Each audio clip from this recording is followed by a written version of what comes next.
Hello, I'm your host, Giselle Gamby, and this is the Intuitive Pull podcast. First of all, I want to say thank you to the community of listeners because there have been breathtaking ripples that have occurred from listening to this podcast, and I'm excited to be witness of many, many more. This year, I'm dedicating this podcast to the theme of 2023 being a breakthrough year. No matter how successful, fulfilled, and happy we are, and the truth is that sometimes we're not, we all have thresholds we've placed on ourselves on how loving and powerful we've allowed ourselves to be. Following the intuitive pull does not negate our vulnerabilities and our humanness. Oftentimes, following the intuitive pull asks us to see our blind spots and to bring what has been in the shadow to light. And when we do, we can see that being fully human is in fact the precursor to remembering that we are infinitely greater than this mortal body, that we are infinitely connected beyond this time and space, not in spite of our humanity, but because of the intricate weaving of all aspects of our precious humanity.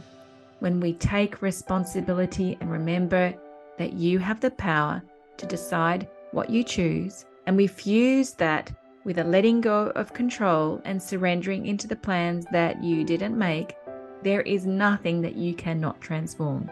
My wish is that you see that the deeper you go, the greater your wealth in all ways, and that authenticity is always profitable. Have fun.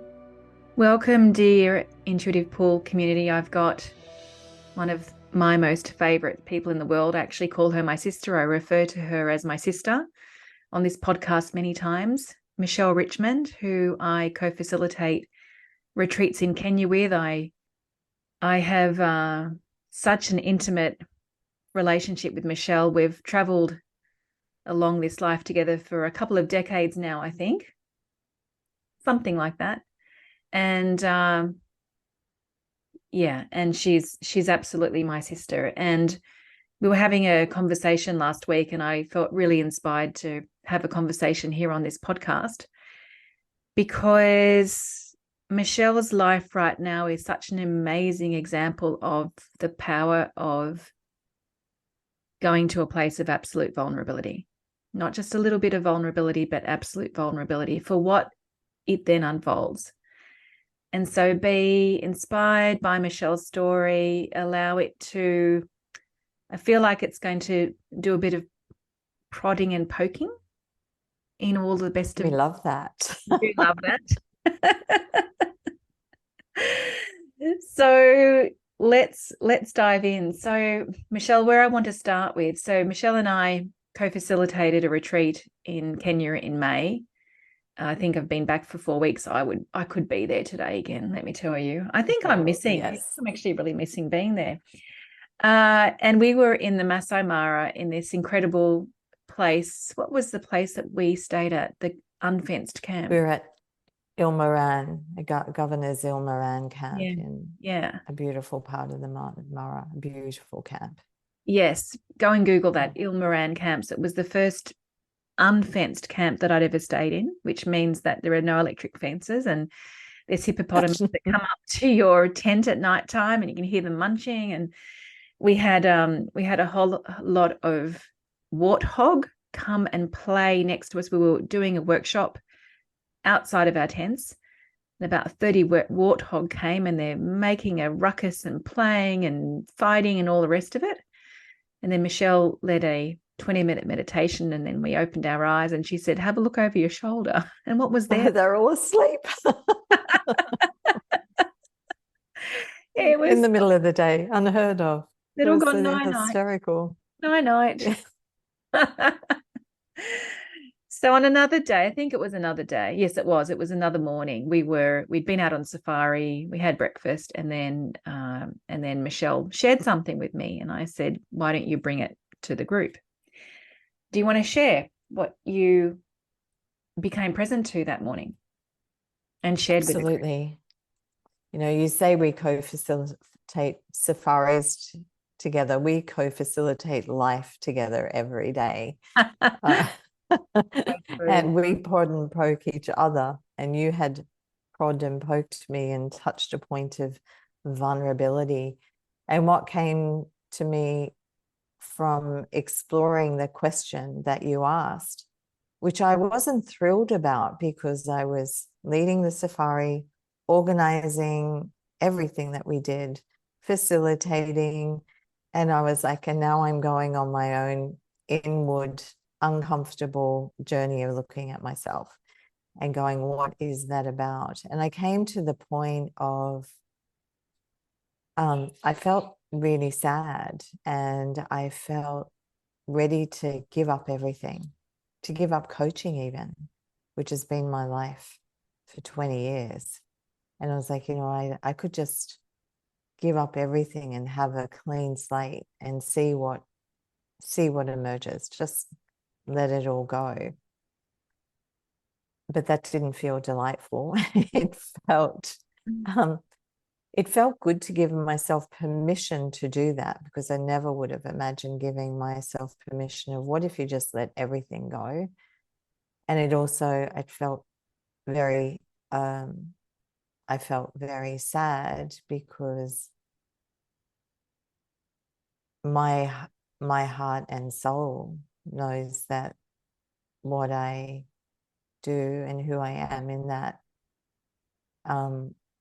creates impact and supports people I love dearly. Like, I love every one of my clients dearly. So letting it go wasn't joyful. So I continued the inquiry with your support. And what was it like for you to share that with our group? I was challenged because I realized, like, looking back at it, that I'm really comfortable being vulnerable with people I know well. I can be very vulnerable. But this was a group of your clients who I didn't have as intimate relationship with as people I know really well, or my own clients. And, I was a babbling, snotty, crying mess. It was just freeing to go to that level of vulnerability and say, I don't know where I am. If I think about that moment, it was, I don't know where I am. I don't know, I don't know where my people are. I don't know where my community is. I don't know where the people are that I'm here to serve. And I felt, to be honest, in that moment like I'd been creating the online breathwork shop, which I absolutely love creating. I had so much fun. I could have just dissolved into the studio. It wasn't like life was in a bad place. I just wasn't completely on purpose. I don't use that word hesitantly. I felt like I wasn't creating the depth of impact that I'm actually here to make. I was like, there's something more. There's something I'm not seeing. Mm. And I couldn't see it. And the vulnerability is in, I have brilliant intuition and I can usually see. Yeah. And I just want to make a point here before we go to the next piece. You were sitting in the co-facilitator chair, and I was asking you to be vulnerable because that's where you were at the time. And you and I lead from authenticity. So it's not like as if, we can pack that away and put a smile on our faces and, get on with life. And in addition to that, both you and I also know that whatever is moving through us is also relevant for the group. So always. What did that then, what were the ripples from that you can remember? What were the ripples that happened from you being, you weren't just a little bit vulnerable, And I know it was challenging for you to be vulnerable, and I kept going there, and you were like, bitch. I did, yes. Until I got to that, until I knew that you were raw and not packaging Yeah. into a, something more palatable. What were the ripples on the group that you can see that happened from you going to that place of absolute vulnerability? It was an ultimate sense of connection. Yeah, right. Yeah. Yeah. It was there were no, I wasn't the facilitator. There were no labels. I wasn't the facilitator. I wasn't the, person who put this immaculate safari together Mm. and ensured that everything was just as brilliant as it possibly could be, in seeing just that vulnerability, seeing me. I think it also gave other people permission to do the same, Yeah. to like let all the, just let everything go and go to that same place of sensitivity Yeah. and vulnerability. Yeah. Yeah. Yeah. And the feedback was they felt more connected, like they could actually see me, Yeah. get me, they got me. Yeah. Because Yeah. obviously I had this thing brewing for a couple of days, that while we're in the car driving around, look at lions, I'm deep diving inside myself. Yes. Well, yeah. Yeah. So yeah. So the reason why I wanted to point that out, because we could have easily moved on, is because I think there's a perception, that if you're in the facilitator's chair, that you need to be, totally done up perfectly and, have it all together all the time. And that it's not the facilitator's role to be vulnerable. And, if you go out and look at how a lot of programs are run, that's the way programs are run. But so Yeah. much is missed out on. And I just I feel really, really pointed to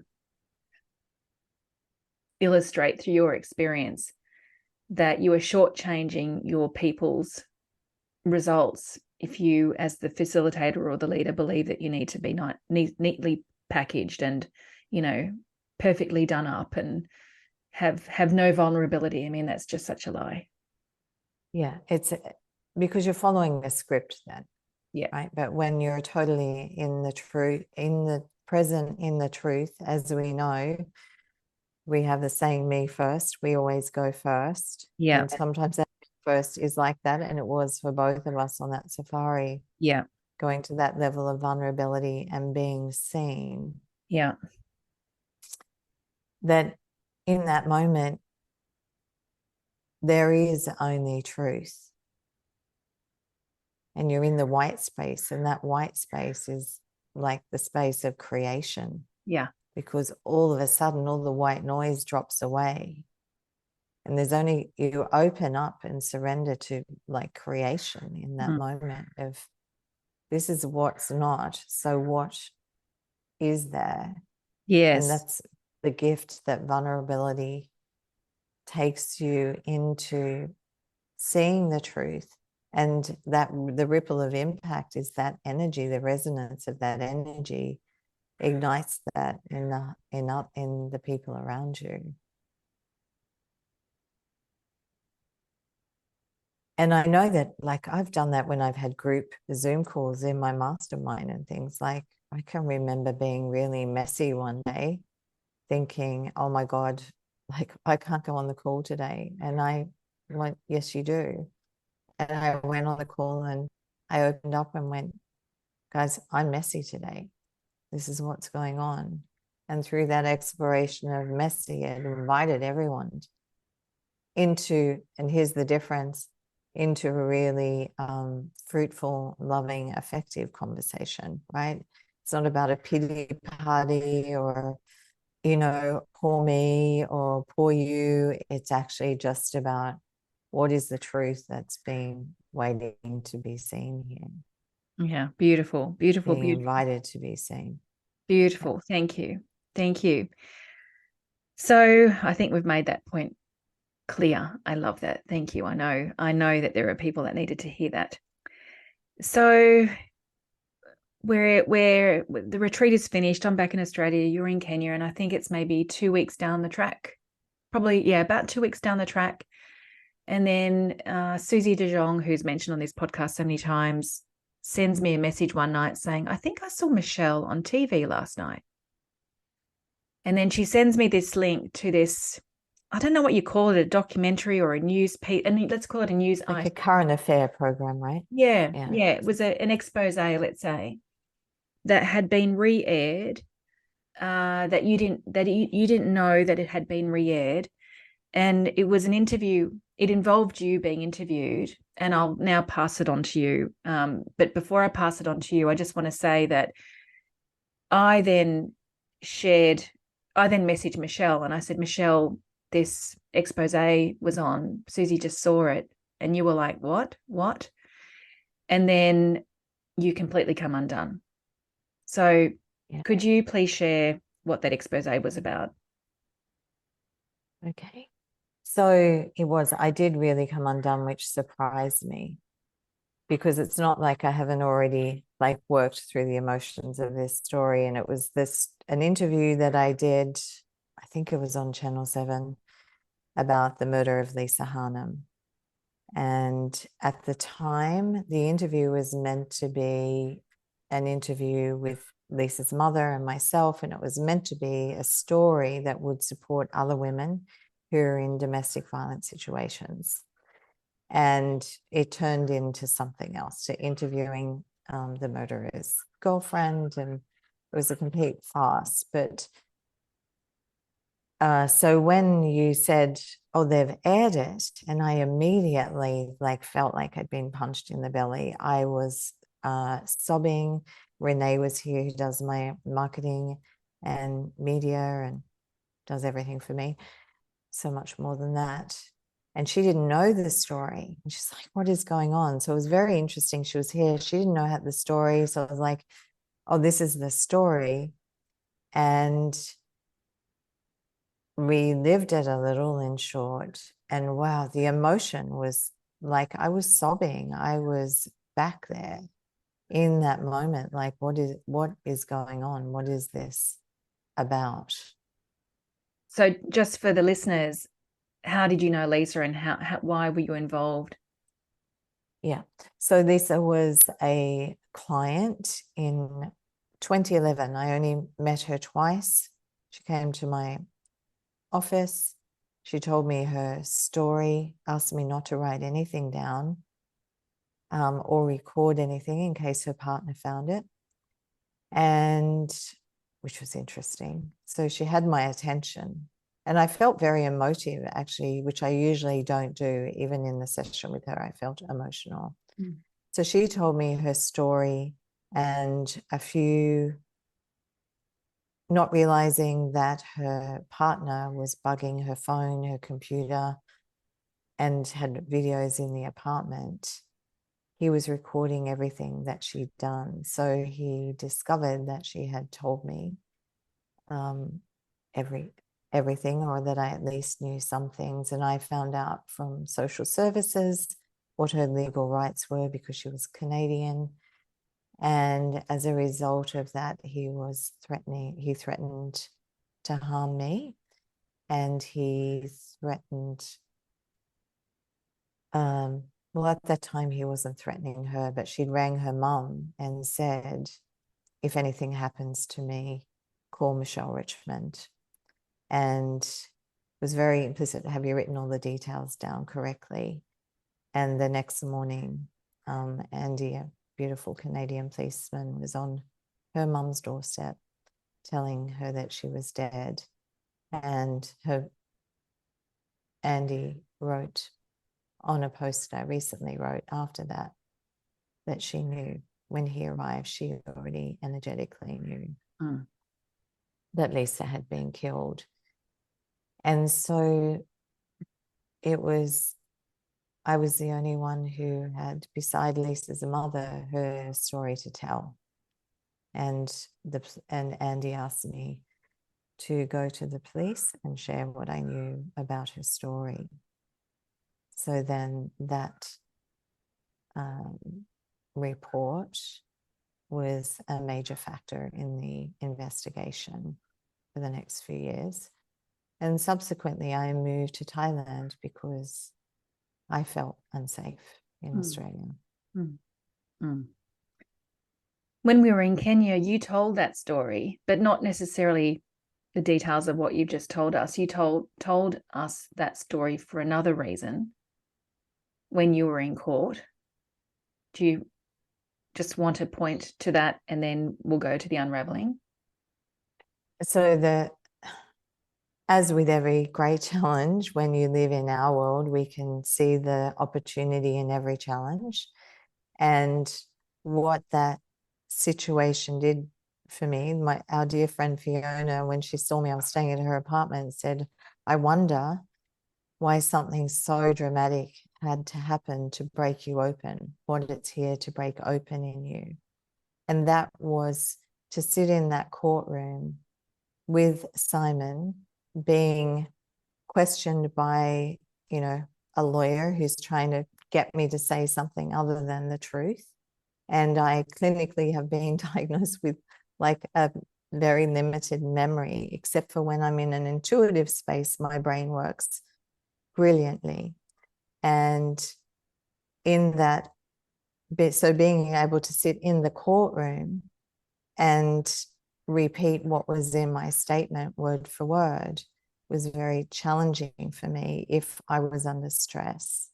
So what that trained me to do, it was to break through my fear of angry men and to break through my fear of being in a situation like that where I was being challenged and the stakes were high. And my lawyer, she was actually a client friend who supported me through that, said, Michelle, whatever you do, do not look Simon, the murderer, in the eye. And when it came to deliver the line that his lawyer was trying to trick me up on, which was to say that he never threatened me, I just looked up and I looked him in the eye and said, I will never forget that moment. And so the gift of that was I broke through my greatest fear, and my life has changed so much since then. And to the point where the lawyer for Lisa's side asked me to wait back, and he's a barrister. He said, look, Michelle, I've worked on the biggest cases in Australia, the murder cases, Ivan Milat, he named a few. He said, and never in my 27 years have the hairs stood up on the back of my neck, but they did when you delivered that line. And he said, did you really move to Thailand because you were scared? And I said, yes. And he said, you never have to be scared.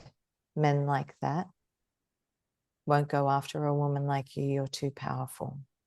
Got goosebumps everywhere.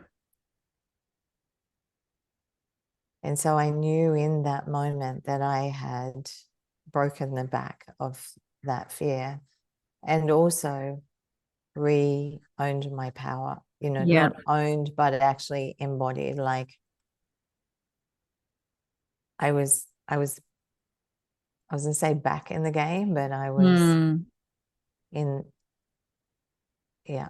And my life changed completely from that moment. Yeah.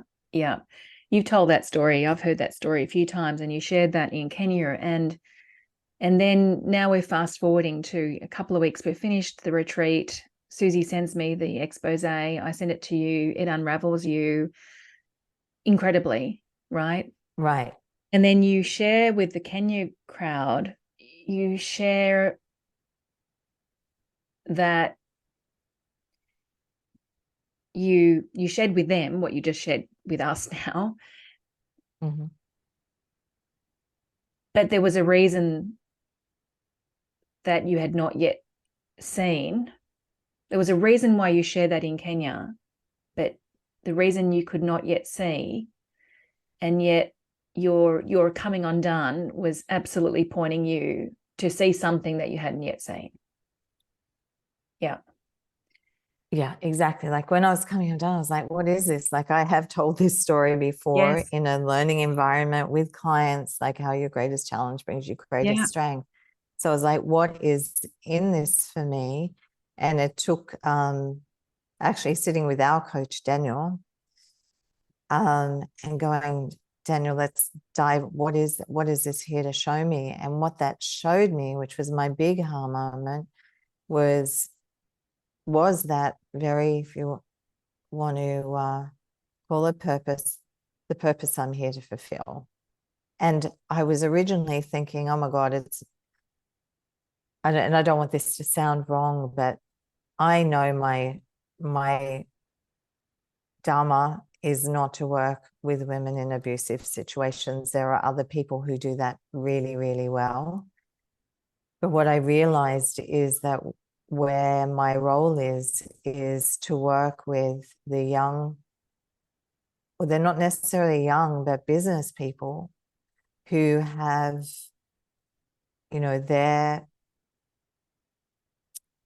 their creation, whatever it is they're creating in their life, to bring that to life. But they're doing it in an old paradigm of the old business world. And so to support people who are successful, doing really well, but they're not feeling it on the inside, or their vision is maybe being swayed in some way because they're not really 100% clear about their intention. They're not aligned perhaps with the people who are their partners, in business. They're not owning that very power that I found in that court case. They're not going to that point of vulnerability, that saying, what's here about me that's waiting to be birthed so I can truly bring what I'm here to do to life. And it's not about the financial success. You can be successful and unfulfilled. It's about, this is your baby. You're bringing it to the world. It's here to make an impact, but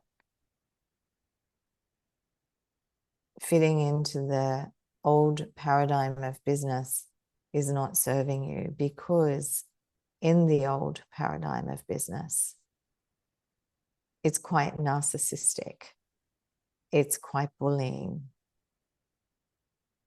Leadership is often on that level, about dominating, about getting you to submit. And that submission sees you take your vision off course just by a degree. And instead of, the ship sailing on course to the ultimate success, you end up hitting the rocks. Either you or your vision ends up hitting the rocks. And that very narcissistic behavior that's seen Lisa go over the balcony. And I want to say one thing. I have complete peace with Simon. I can see how this situation happened. I have love for him because I know how much pain he's actually was in, that this actually happened. That this fearful, dominant part of him led the movie on that day. And I know that he truly loved her. So I'm saying this from a place of acceptance, not judgment, But for whatever reason, often leaders in business have ended up playing the role, not just men and women, playing the role of disempowering others to feed their power of whether that's physically, verbally, covertly or overtly, making people less than them, and that they know more and follow my way. And what that does is follow my way because I know, I'm more successful. I've got more money. I've done more. What that does is see you take your ship off course.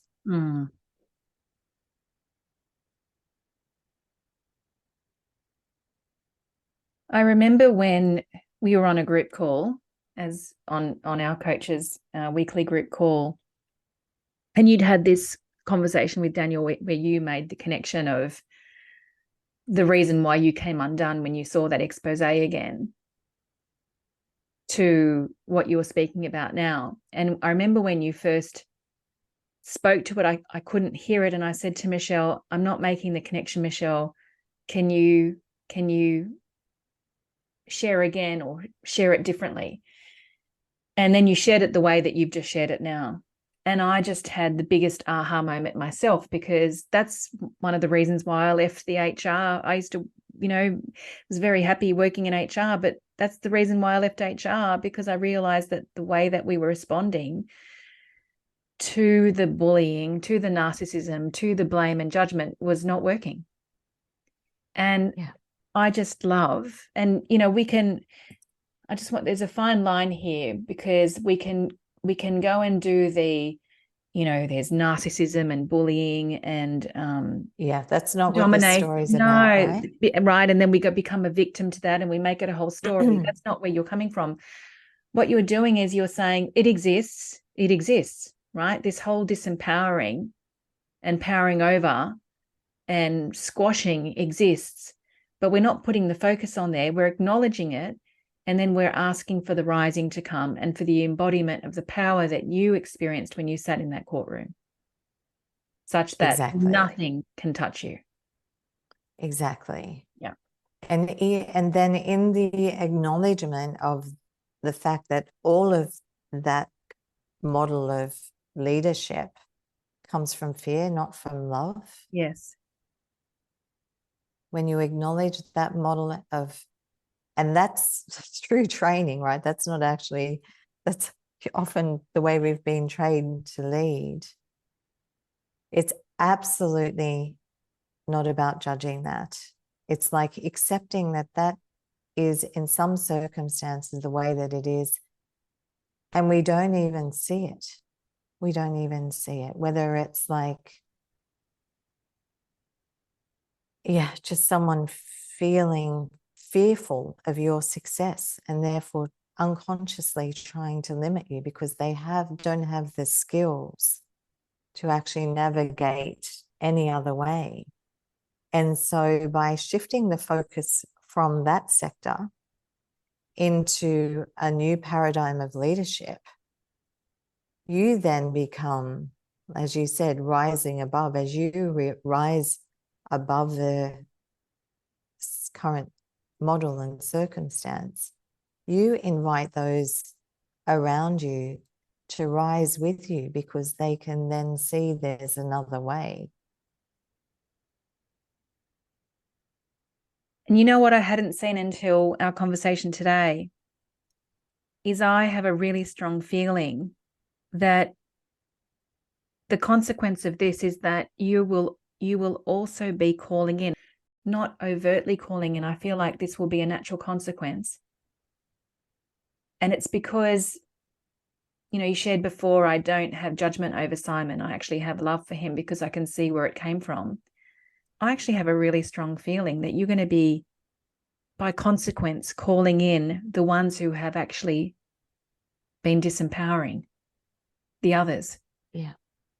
The ones, I have a feeling that you're going to have them on their knees, just like you were on your knees. Yeah.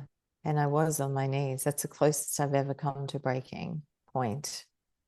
I was sitting in my car crying, unable to drive. I had to pull over on the side of the highway. Yeah. I was in a car park to go to the meeting. I couldn't get out of the car. I had to call a friend who's a psychologist and be like, I need to get out of the car. I need to go to a meeting. Yeah. So yes, I think the invitation here is, you know, in a very raw form, is to the oppressed and the oppressor. When there is only love, when you surrender judgment and you embody acceptance, then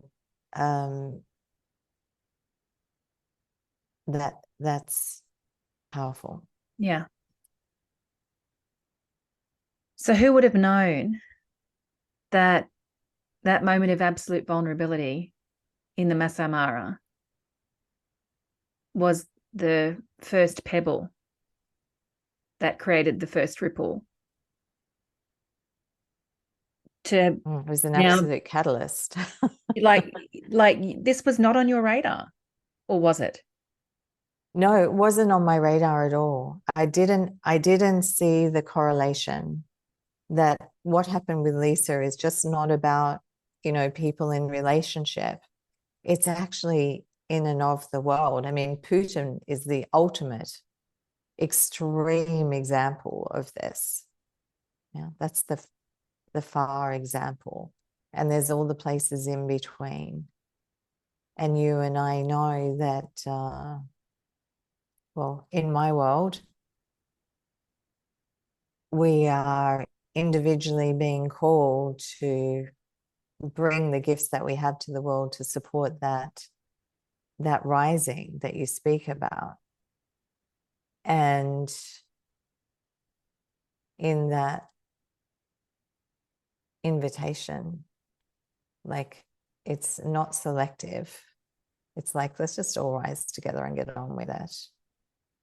You know, and I think one thing thing about safari, we don't see, you and I, we share a safari, but nobody actually can realize the level of impact. When we went on the camel trek, which was before you arrived, the thing that I saw there in the desert, walking 10 days in the desert with the Samburu, we were the first safari after 3 years of drought, was the absolute level of acceptance. I truly discovered the consciousness of acceptance itself. Because these people, some people who were walking with, one had lost their wife 3 months before, the other one was a week before, lost wife and child. People were dying because of the drought. Some had lost, one person lost their herd that had gone from 500 to 32. You know, the elephants and things were dying because of the drought. They had no food, they were starving. And the level of acceptance and no story I discovered there was actually the gift I brought home from the desert was absolute acceptance of all things. And that means dissolving the axis of good and bad, right and wrong. It just is. And it doesn't mean, I just had this conversation with somebody last week, it doesn't mean resignation. Oh no, not at all. Because look at the fire, look at the fire in you, right? There's fire here, Yeah. right? There's fire to create a different reality. Yeah. Yeah. Yeah. It's what is, and it's a good differentiation. I don't know if we covered this already. This wasn't about me healing something within myself, you know, that ship sailed. This was about me seeing something new. This was about that very thing I had the breakdown for, you know, the meltdown. This was the breakthrough. This was, oh, this is what you were looking to see. This is the piece you couldn't see. And I think we forget that sometimes when things aren't fully aligned in our life or in our business, it's not because we're doing something wrong. It's because of something we're being. And so what this has invited me is to rise myself and to put my hand up and say, you know what, guys, I'm really great at what I do. I have great experience in this. Let's get on point and let's do this. And again, there was a bit of vulnerability, and let's take this to a new level. But that was only a nanosecond, right? Yeah. So I think we get caught in the story that when we have something like this happen, oh, there's something I'm here to learn. No, it's often there's something we're here to see. So true. So true. And the reason why I'm loving your story is because it's such an illustration of, like, you didn't sit there with your notebook and strategize this out, right? You didn't sit there with a flip chart and brainstorm it out or mind map it out, right? I said this to the Sacred Leadership Group a couple of weeks ago. I drew out different moments of vulnerability in my life in the last 6 months and then what they led to. And as I was drawing it out, I realized actually this is a universal mind map, not my mind map that I have created with my mind. It's my mind map that I've created with the universal mind, right? This is the intuitive pull. Right. And it's the intuitive pull. It it's is about stopping, listening, aligning with your intention, and then making connections. Yeah. Seeing with the intuitive eyes. What is this wanting to show me? So I just think it's such a fantastic example, Michelle, of your direction changing. It's not like as if this never existed, because I said to you that I feel like all your best work, including your friendship with me, has been to crack the nut where powerlessness to somebody else or something outside of self has been the cause of an unhappy reality. You know, the post that you wrote on Facebook when you were really moved by that expose, I read the comments, and there were comment after comment from women saying, you helped me leave a relationship. You helped me leave a relationship. You helped me, as I shared, leave a coaching relationship with a very narcissistic coach that I was powerless to for a few years. You helped me realize that I have the power to leave that and to see the folly of that. So it's not like as if this has not existed. This has been the thread that's been running through your coaching career, but now it's like really highlighted and really on point. Yes, it is exactly as you said. I have worked on this level actually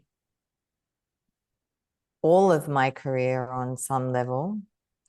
And now it's the focus, right? Is let's unhook from this old game plan, this old paradigm, and create something new that's fun. Yeah. You know, and ultimately it's fulfilling. It's like, do you want to create something just out of and play the old game the old way, or do you want to move into not only creating what you love, but being who you love at the same time? Oh, it's beautiful. It's absolutely beautiful. And we had a quick catch up before coming onto this interview, and you said to me that you wrote a letter of resignation to yourself this weekend, which I love. I feel like that's going to do things to people, to listeners here. I did, after supporting my beautiful daughter, you know, in resigning from a job that she loved with people she loved, to going to something that felt more aligned with who she is over the last weeks. I realized, and seeing how difficult that resignation was on Saturday, I felt a bit sad, which is crazy because I leave tonight to go to be with Saimar in the US, and I have this great trip ending in Paris, and I'm like, why am I feeling flat? And I decided it's okay to feel flat, you know, just be still and be a couch potato, which doesn't happen very often. And then the realization actually, the invitation was to resign from the role I've been in for 20 years, even though it's in my own business, to step into a new role. And I literally wrote a resignation letter, and my gardeners were burning a fire. So I popped over and put it in the fire. It was amazing. It's like in that moment, the energy lifted, and giving myself permission to resign from my old life and maybe aspects of myself I had, not that there was anything wrong with, but the invitation to, like, stepping into any new role is always, there's always the new territory to discover. Yeah, I love that. I just have a feeling that yeah, people are going to be writing their own resignation letters from listening to this podcast. I love it. I love it. I've really enjoyed being with you, as I always do. I have a really strong feeling that this particular episode is going to be prodding and poking and creating some, yeah, I guess some brutal honesty as well within people. Is there anything else that you'd like to share before I share something to close off? There is nothing in this world that makes it worth playing a small game. Feeling that one. Bang. Oof, what a way to finish. Oof. I love it. Just, yeah, there's no words really, is it? It's just went right into my stomach. Thank you. Thank you. Thank you. Thank you. I wanted to complete this episode by sharing Michelle's incredible breathwork series. So I had never experienced breathwork until November last year when I was on Michelle's floor in Kenya.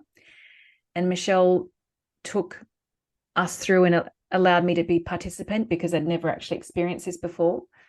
And I just want to say that it is, the words that I keep on using is breath work with the right people. I'm not talking, because a million people are doing breath work now. And, as you say, Michelle, they're 12-year-olds. They've got no integrity with the space that they're holding.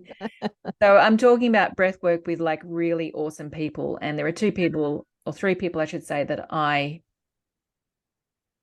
think are the bomb, and that is you. And that is also Troy Methorst and Beck Methorst, his wife. Yes, brilliant people. Brilliant. So actually, let me give a plug to them. So if you're on the Gold Coast, they run regular breathwork sessions through Studio 4.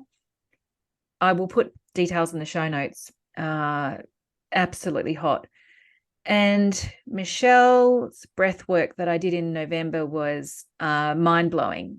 And not just mind-blowing in a fantastical, but in a real practical way. Like, it totally brought me conviction around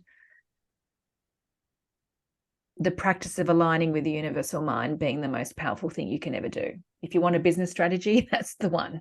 Go and listen, go and align with the universal mind. You'll get all the direction, that you ever need. And so Michelle has put this beautiful and powerful breathwork series together. Do you want to share a little bit about it? Like, even like with Ricky, how you've actually created it? It's beautiful. Sweet. Yeah, it's really beautiful. And I say that because in listening to it and creating it to make sure the sound was right and everything, I had my own transformation through doing the session, but it came about actually when I wanted to record a meditation for a client who's got a really full schedule. I thought this is a great way to support it. Called up Ricky. We went into my dehumidifier room because there was a building site next door.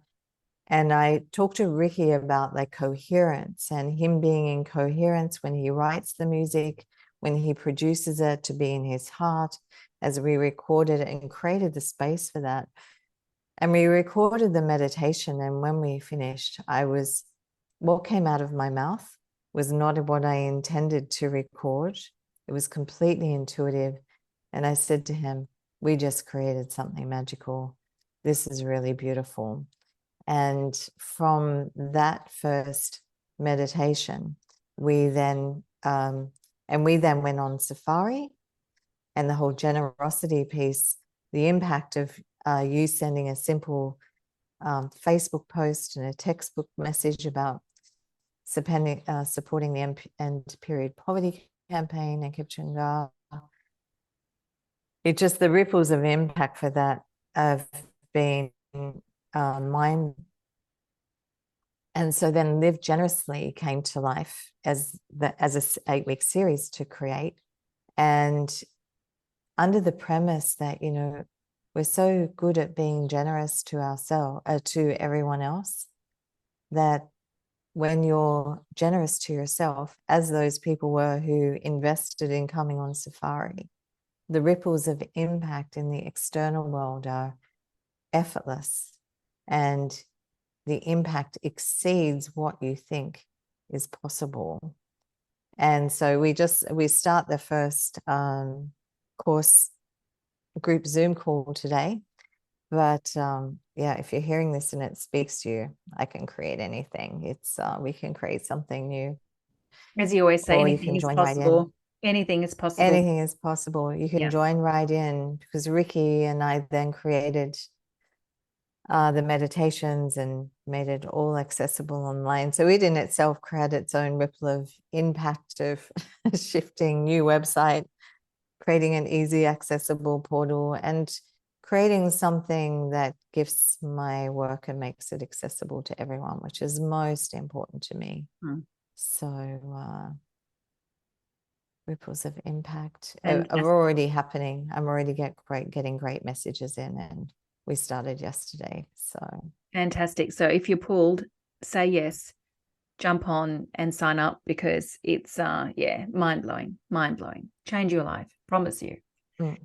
And I'll just say, you were resistant to that first breath work course, Miss Giselle. Yes, it's hard work when you're in that full-on breath. It's like hard work to do. But then you go to this serene place. Oh my God, like heaven on earth. Yeah. Thank you, Michelle. Thank you so much. May your generosity of sharing your absolute vulnerability in that moment of being on your knees, that then led to you seeing something that was wanting you to see. May your experience create incredible ripples of impact for the people that will work with you, and may the people that are listening to this episode, the same thing happen for you. May it be a great catalyst. Thank you. Thank you for the opportunity to share and, you know, plant more seeds of magic in the world. Yeah. And also just stating the obvious, if you're pulled to work with Michelle because you see yourself in what she has spoken to, I'll put Michelle's details in the show notes so you can connect with her there. Thank you, everybody. Thank you. Ciao, ciao. Hey guys, if you love this podcast, I have 2 requests. Number 1, sign up to the newsletter, which you can find in the show notes. Sharing is one of my superpowers, and there is only so much that I can share through the medium of podcasting. And I have very big plans this year to be radically generous to you. So sign up to that newsletter, where you'll be able to receive a whole lot more that I trust will be super valuable to you. And number 2, I'm a massive referrer of the people I love to the people I love. Please share this episode or podcast with the people you love, and let's create some more breathtaking ripples of impact.